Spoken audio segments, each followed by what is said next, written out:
These horror game villains don't just kill you, they erase you instantly. But beneath the gore and jump scares lies a single disturbing reason why they're designed this way. And trust me, the answer is more unsettling than the monsters themselves. If you enjoy existential dread disguised as entertainment analysis, hit the like and subscribe button if you want to keep exploring horror with me. There's no pressure though, it's not like a horror killer is just gonna come after if you don't do it. Okay, let's dive into the first instant killer. Remember that unsettling dread feeling I mentioned? Well, this is where it starts. Let's kick things off with the classic, the Xenomorph from Alien Isolation. If you've played this game, you know. This isn't your usual video game baddie where you learn its pattern in 5 minutes and then just win. No, the alien is less of a boss fight and more like a really bad roommate who wants you dead and is way too good at hide and seek. The absolute scariest thing, the core of why it feels like instant death is always breathing down your neck, is its brain, or well, its AI. It doesn't just walk back and forth on a set path like some security guard who hates his job. This thing hunts. You make a noise, it investigates. It sees you duck behind a crate, it might flank you. It might wait, it might just wander off, making you think that you're safe, right before it drops out of a vent directly above your head. It feels personal, like it's actually learning. You try the same trick twice, like banging on a wall to distract it. Yeah, good luck with that working again. It adapts, therefore you can never truly relax, never feel like you've figured it out. That constant uncertainty is terrifying because you know the second you mess up, it's game over. There's no health bar chunking down. Once it gets you, you're just gone. And that brings us to its next charming quality. You basically can't hurt it. Seriously, your little pea shooter pistol might as well throw spitballs. Shotgun maybe annoys it for a second. It just reinforces that feeling of helplessness. You're not the action hero here. You're prey, plain and simple. All those instincts you have from other games, shoot the bad guy, fight back, they get you killed faster here. But this invulnerability isn't just about making it tough. It fundamentally changes how you play. It focuses you into pure survival mode, hiding, listening, praying that motion tracker blip goes away from you. It strips away your power, therefore making every single encounter feel like you're teetering on the edge of instant failure. It's honestly humbling and, you know, pants shittingly scary. I definitely didn't spend 20 minutes hiding in the same locker once. Nope, couldn't be me. Reminds me of high school when I got thrown in a locker for being bullied. Adding on to all of this is how it uses the space station like its own personal playground. Those vents aren't just decorations, they're highways for murder. You'll hear it scuttling above you, but you rarely know exactly where it'll pop out. Therefore, nowhere truly feels safe. Open quarters are death traps. Rooms feel like boxes waiting to be opened. Even hiding spots feel temporary. It moves silently when it wants to, appears suddenly, and vanishes just as quickly back into the walls or ceiling. It's a master of its environment, using the dark, cramped station against you at every turn. That feeling of being constantly watched, potentially ambushed from any angle, by something intelligent, unstoppable, and perfectly adapted to its hunting ground, yeah, that's the recipe for instant death anxiety right there. It's not just a threat, it's the threat, woven into the very fabric of this entire space station. The alien perfects AI in gaming and predatory intelligence, making your death feel inevitable. But what happens when the instant killer isn't smart? It's just a monumentally wrong fusion of bodies driven by pure fungal rage. Okay, so the alien was scary smart, a perfect hunter. This next thing, well, it's not exactly playing 4D chess. It's more like a bulldozer made of nightmares and held together with fungus and spite. Let's talk about the Rat King from The Last of Us Part 2. Right off the bat, this thing is just, oh, look at it. Seriously, it's not just one monster. It's like a whole bunch of infected clickers, stalkers, and even a bloater got crammed together in a dark basement for 20 years and just fused, like a horrible science experiment nobody signed up for. The game calls it a Rat King, which is a real thing that happens with rats sometimes. But this is next level gross. It's body horror cranked up to 11. Therefore, your first reaction isn't even fear. It's just pure disgust. You see bits of the different infected stuck in there, and it's just fundamentally wrong on a visual level. And that hits you before it even does anything. And then it does do something. It moves. And holy shit, it moves fast for something that looks like it should just be a pile of goo. It's got the strength of that bloater core, meaning it doesn't really care about things like walls or doors or your respect for boundaries. It just comes through them. Remember how the Xenomorph used vents? Cute. This thing makes its own doors, usually right where you were standing a second ago, but it's not just strong, it's relentless. It charges, it slams, it grabs, and if it grabs you, that's it. Instant death. There's no way to get out of a grab. No second chance. Just splat. You're literally ripped apart or your head is crushed in. Therefore, the fight becomes this frantic scramble to just stay away from the giant walking biohazard that's actively trying to flatten you. Forget strategy for a second. Your main goal is don't get touched. Good luck with that when it keeps destroying all your cover. Now, you might be thinking, okay, big target, just shoot it. Ha!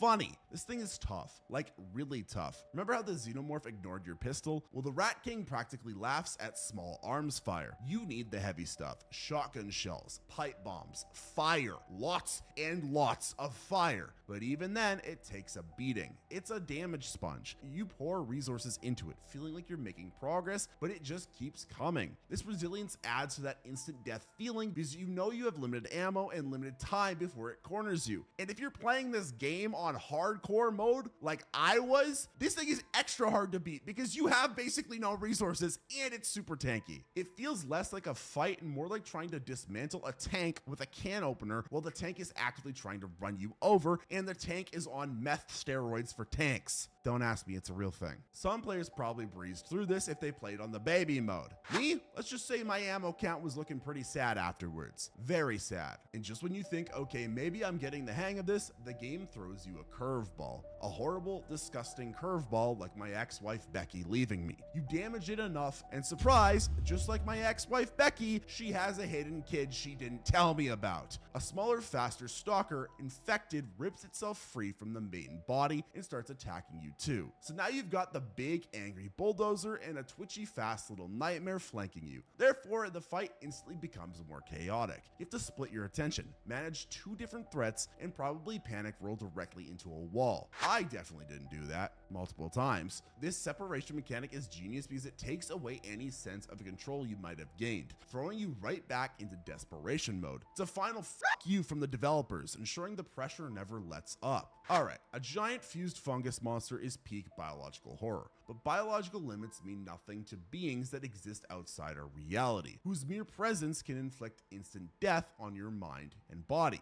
What am I talking about? Okay, well, it's time to get weird. Like, really weird. Forget biology for a second. We're diving into Bloodborne and specifically those giant spidery laser things. Amygdala. Yeah, good luck understanding this one, boomers. So you're running around Yarnum, right? Fighting werewolves, angry villagers, probably dying a lot. Standard Tuesday for a furry in Ohio, right? But then you start getting insight, seeing things, and suddenly, bam, there are these massive multi-limbed nightmares just chilling on the sides of buildings, watching you. Amygdala. You couldn't even see them before. Therefore, the first scary thing isn't even attack. It's the realization that these colossal horrors were always there, just beyond your perception. That's messed up. Your whole worldview just cracks. What else aren't you seeing? It makes the whole place feel unsafe on a level beyond just getting stabbed. Their sheer size is intimidating, sure, but it's their wrongness, their alien design that really gets under your skin. They don't belong. Therefore, just looking at them feels dangerous. And speaking of dangerous, let's talk attacks. These things don't just punch you. Oh no,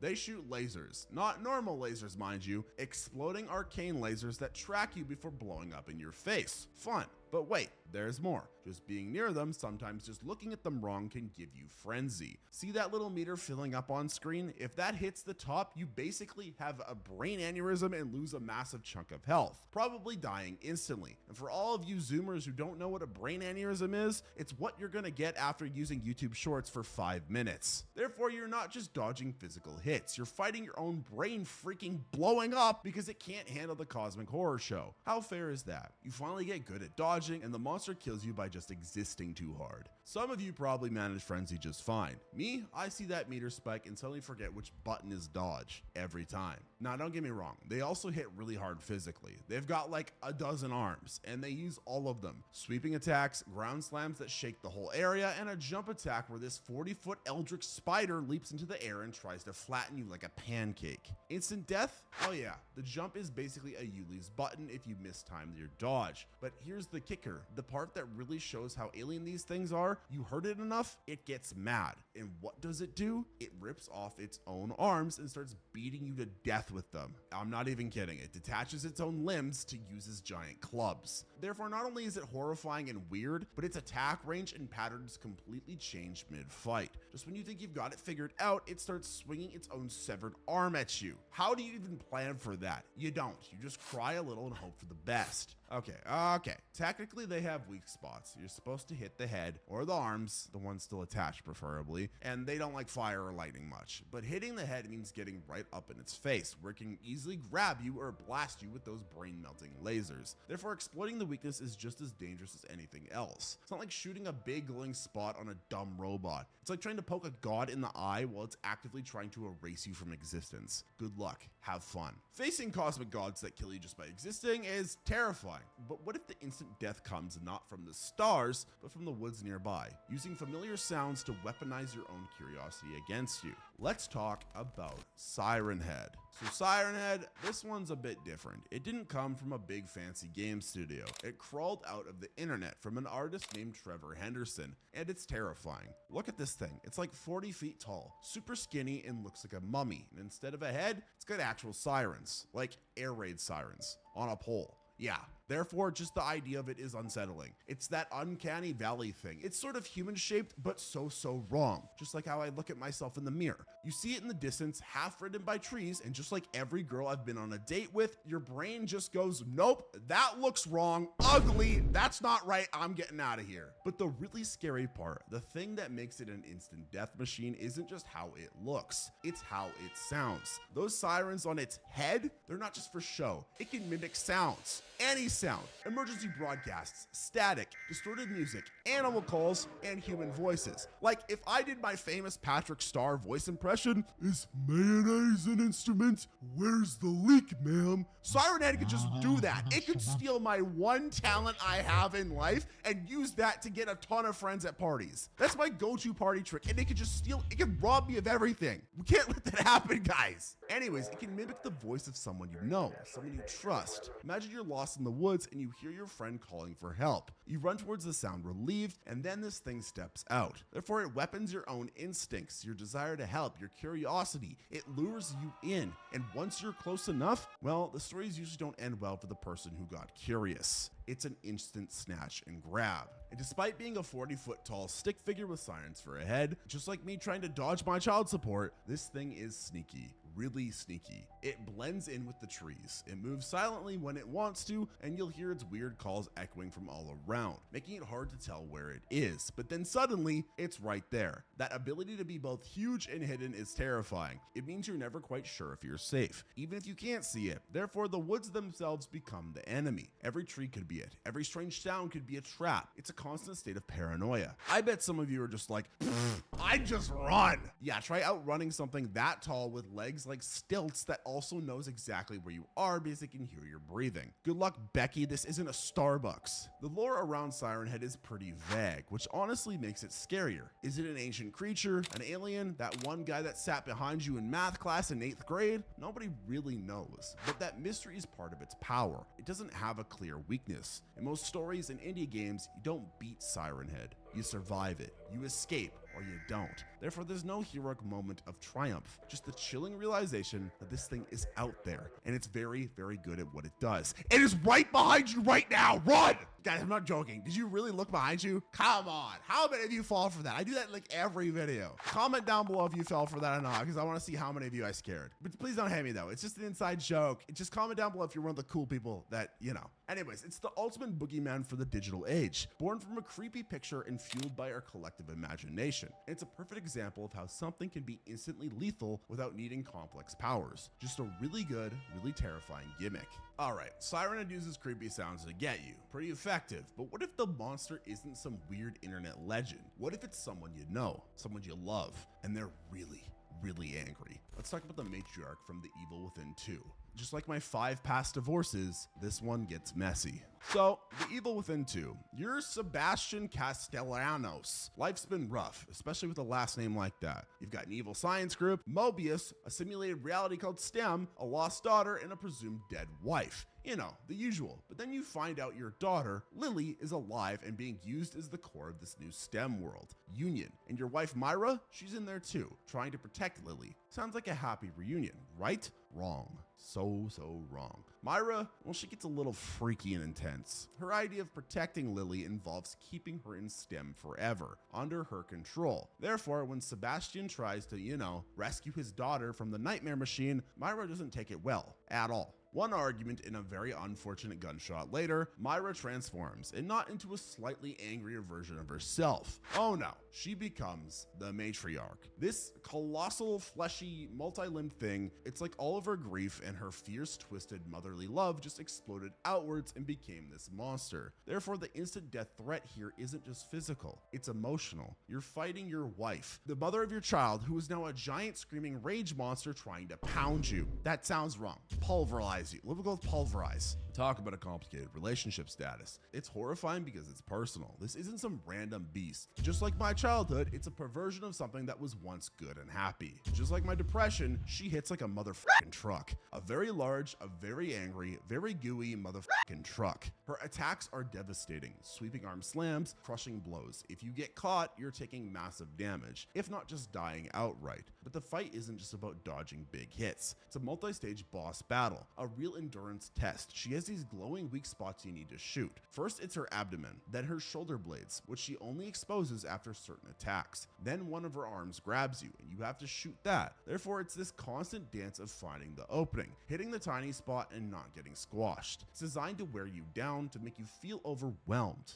Some of you are probably boss fight pros and handle this no problem. Me, I was definitely yelling at the screen. Just shoot the big glowing giant. Ugh. Oh, and did I mention she summons help? Little spider-like creatures start skittering around, nipping at your heels, because fighting a giant enraged version of your wife isn't enough. Apparently, you also need ankle biters, and sometimes giant gooey hands will just erupt from the floor to try and grab you. But these extra bits aren't just there to annoy you, though they do that very well. They force you to keep moving, to stay aware of everything around you, therefore making it even harder to focus on the main, very large, very angry threat. It's chaos. Controlled, horrible chaos. The kind that leads to a lot of cheap deaths if you're not careful, or even if you are. So alright, so fighting your giant, monstrous, big wife? That's a special kind of awful. Very emotional, very messy. But now, let's dial down the screaming rage and dial up the creepy, quiet mind games. We're heading to Deserto Manor from the new Alone in the Dark to meet a villain who might not even be real, or maybe he's too real.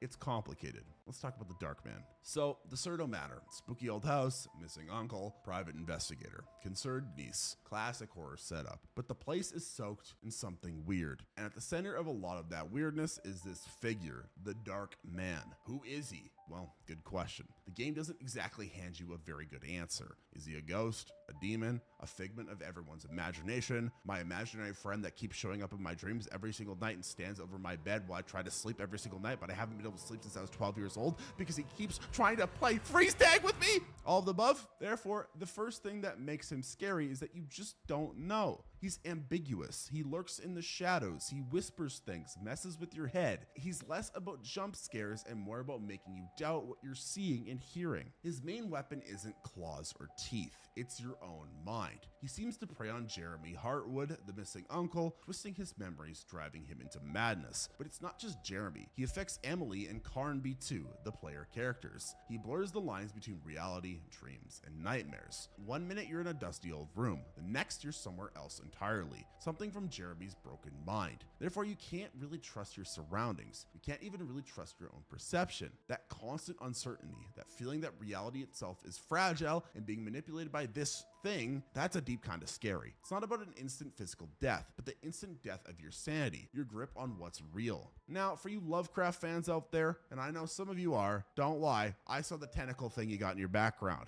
I'm telling your mom. there are a lot of hints the Darkman might be an avatar of Nylanthrontep. I don't know how to say that. Do not attack me in the comments for that. Basically, the crawling chaos himself, one of the big bad outer gods who enjoys messing with mortals just for kicks. But even if you don't know your Cthulhu from your Amygdala, which is also involved because of course she is, and I'm not saying that name right either, the vibe is there. This is something ancient, powerful, and utterly alien to human understanding. Therefore, if he is Nylanthrontep, his goals are probably way beyond just scaring some folks in a creepy house. He's playing a much bigger, much weirder game, and you, little human, are just a pawn. That kind of cosmic indifference is terrifying in its own way. We as humans, we're supposed to be important. The world revolves around us. I know mine does. But when someone doesn't give a shit about your world, that's scary. You don't really fight the Darkman in the traditional sense. There's no big boss battle where you shoot him till he explodes. He's more of a presence, an influence. He makes pacts. He whispers promises. In some endings, you can even choose to side with him, which is a choice, but this lack of clear confrontation is part of what makes him effective. How do you defeat something that might just be a concept, or an idea, or a god pulling strings from another dimension? Therefore, the threat feels less immediate, but more pervasive, more insidious, more evil. He's not going to jump out and eat you, probably. He's going to unravel you from the inside out or trick you into damning yourself. And that slow burn, that creepy dread, can be just as lethal to your peace of mind as any monster. Alright, the Darkman was all about messing with your head and making you question reality. Super creepy. But now, forget being subtle, because we're going back to The Last of Us Part 2. We're going to talk about a creature that makes the air itself poisonous. Say hello to the Shamblers. Or, try to say hello from a safe distance. A very safe distance. So you know the clickers and runners in The Last of Us. Bad news, right? Well, the Cordyceps fungus is an equal opportunity horror show. They decide to get creative in wet, damp places. Therefore, we get Shamblers. Look at these guys. They're described as walking pustule clusters, which is also what I was called when I was 15. Guys, why did you call me that? That wasn't very nice. And yeah, for the Shamblers, that was pretty accurate. They're bloated, covered in these gross fungal growths, and they just shamble, slowly, menacingly, like a science project gone very, very wrong. Now, their main party trick, the reason they're instant death adjacent, isn't that they're super fast or strong, it's that they leak. They emit this cloud of acidic spores when you get close, and this isn't just a little puff of dust. It's a nasty, damaging cloud that will mess you up quick if you stand in it. But it's not just a oops, I'm leaking situation. It's their main weapon. They use it to control space. Try to get close to melee them? Nope, acid cloud. You try to hide in a small room, just like my dad after Taco Tuesday, they're gonna fill it with an acid cloud. Therefore, they're all about area denial. They make the ground around them dangerous just by existing. You can't just run past them easily. Just like the guy in high school trying to make a statement, you have to respect the stink. And they rarely travel alone. Oh no. That would be way too easy. They often show up in little groups, sometimes with other infected buddies, but even a couple of Shamblers together can make a hallway or a small area completely impassable without taking a serious hit. Imagine trying to sneak past a group of these things when each one is a walking chemical weapon. Therefore, encounters with Shamblers often turn into these frantic attempts to create distance, to find a way to pick them off without getting gassed. It's less about direct combat and more about environmental puzzles where the penalty for failure is lungs full of acid. Fun. Some of you probably have perfect strategies for these guys. Me, I tend to accidentally back myself into their love clouds. It's a gift, don't be jealous. And here's the cherry on top of this disgusting sundae. When you finally kill one, it explodes violently, releasing an even bigger cloud of those lovely acidic spores. But this isn't just a final gotcha. It means even defeating them is dangerous. You can't just shoot one and then run over to grab the loot. You have to wait for the air to clear. Therefore, they continue to control the area even in death. It's a final act of defiance from the fungus, a little parting gift of pain. Makes you really think twice about engaging them, especially if you're low on health or stuck in a tight spot. They're not the most complex enemy, but they are incredibly effective at making you miserable and dead if you're not careful. Walking spore bombs turn the ground lethal, but the final and perhaps most disturbing form of instant death isn't a random mutation. It's deeply personal, crawling out of the vents of your own past mistakes. So, Ventboy. This isn't a big AAA title. It's an indie horror demo, and the story, from what folks have pieced together, is rough. You play as a mother, and Ventboy, he's your son. But here's the gut punch. Years ago, feeling overwhelmed, you abandoned him and left him in the ventilation system of this remote facility. Yeah, just let that sink in. Therefore, right from the start, the horror isn't just about a monster. It's about guilt, your guilt. The game makes you the source of the tragedy. Now, this facility wasn't exactly a daycare. Turns out they were doing messed up experiments trying to mix human DNA with cockroach DNA. Because, you know, science or something. And your son, left alone in the vents of this nightmare place, became one of their subjects. Or maybe just a victim of whatever was leaking out. But the result is Ventboy, this monstrous fusion of a boy and an insect. He roams the ruined facility. His presence is often announced by these chilling screams. Therefore, when you, as the mother, return to this place, probably hoping for something, you find him. But he's not your cute little boy anymore. He's this, and he's hunting you. The instant death here isn't just about a game over screen. It's about the horror of facing the direct, monstrous consequence of your fucking actions. Yeah, I know a lot of you aren't good at that. Ventboy relentlessly chases you through these dark, cramped corridors. His name isn't just for show. He uses those vents to ambush you, to appear suddenly. But it's not just the jump scares, it's the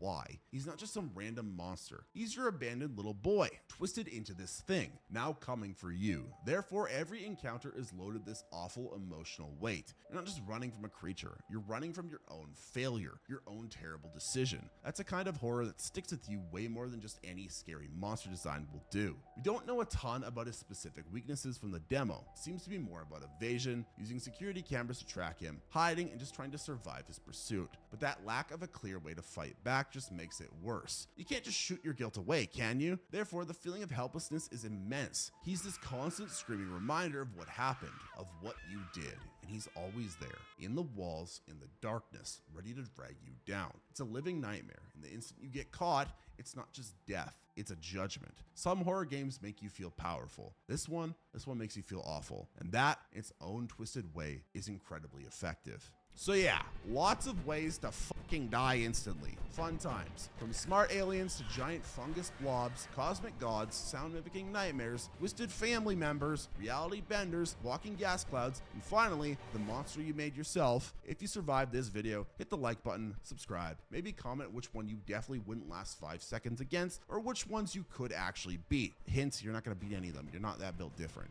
Now, about that hidden reason I mentioned at the very beginning, why are all these instant kill villains so effective, so terrifying? Because they all, in their own unique way, tap into our deepest fear of losing control. The Xenomorph outsmarts you, the Rat King overwhelms you, Amygdala defies your understanding, Sirenhead tricks your senses, the Matriarch perverts your emotions, the Darkman warps your reality, Shamblers make your environment hostile, and Ventboy confronts you with inescapable consequences. Each one strips away your agency, your power, your ability to fight back effectively, leaving you vulnerable and helpless. That sudden, irreversible loss of control, that's the core of why these instant deaths aren't just frustrating. They're fundamentally terrifying. It's ultimately just being powerless. But if you really think you could survive them, then you should go watch this video, because you're definitely not surviving the creatures in this one.